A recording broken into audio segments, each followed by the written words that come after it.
I don't understand how songwriters come up with a riff, you know, like one of your iconic riffs. You come up with a riff.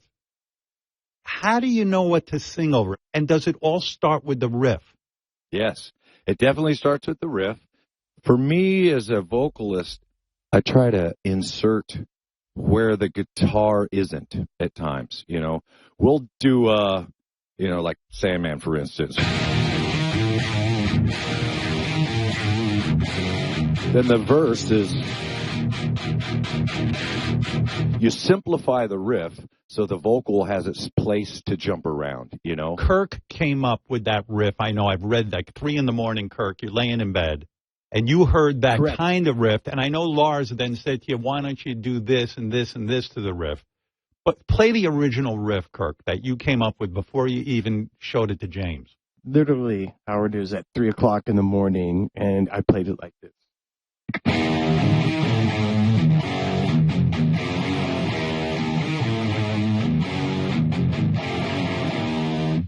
And Lars says And that was to you, that was original. And then he came up to me and said, repeat the first part 3 times and then play the chords afterwards, or 4 times, whatever it is.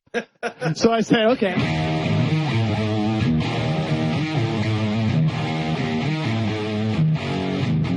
You hear the 3 and 1 in that? So Yes. we call the back one is the tail, the front one is, you know, whatever. Yeah. 3 repeats and then a tail. And then you have a workable riff. Lars doesn't know how to play guitar, and he will arrange stuff, and he'll just say, hey, can't you do that thing in another key? Something that I wouldn't do, you know, like Sandman, for instance. Then change the key.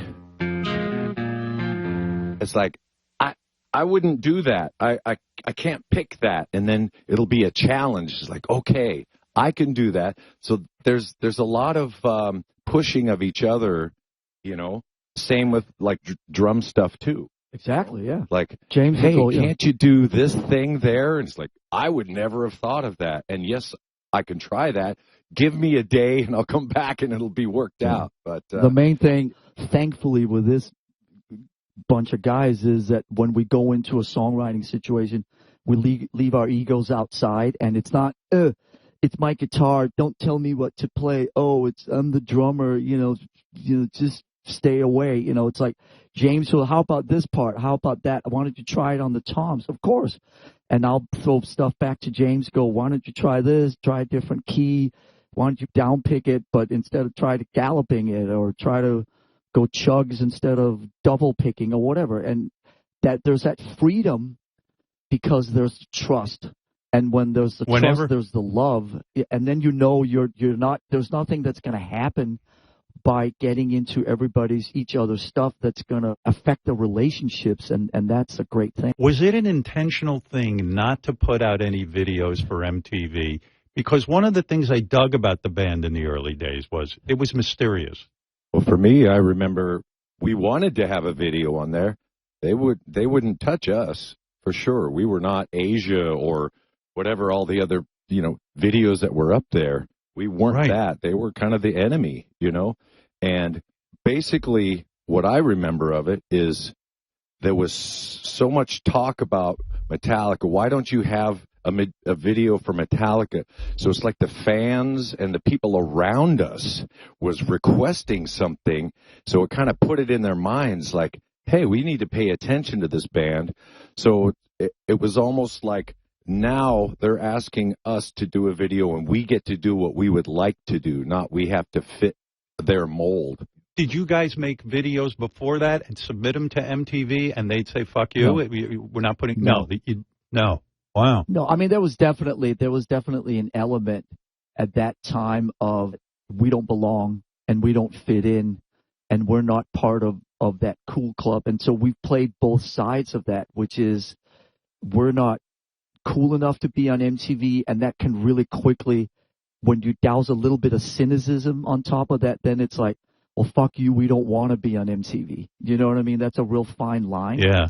And so up through those years, it was like, well, we don't want to play the game. We don't want to bow to the man, to the record business, to all that type of stuff. There was definitely a lot of pride in the fact that we were hovering on the outer fringes and that we weren't part of the mainstream.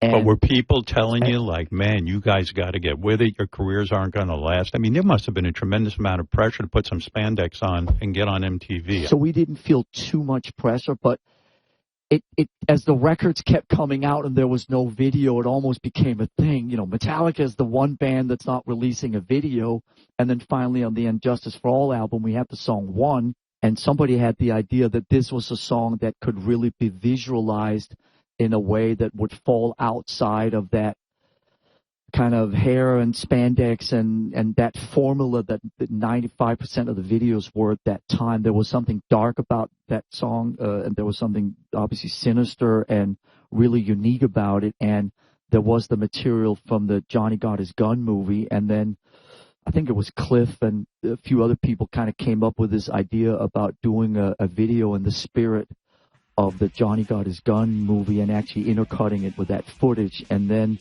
off we went on our first video adventure, and it felt like it was just the right time. You know, it was after holding back for so long, it was like, here we go. And when that video came out in February of '89, remember Dial MTV?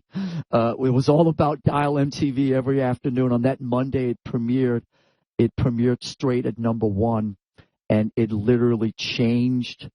It was one of those monumental days where it was just like, holy shit, this is real. There are thousands and thousands and thousands of people out there that want something different than the formulaic stuff they're being fed. And so that was a really big day when One went straight in at #1 that first day and stayed there for like the next 8 weeks or something. What a crazy. victory.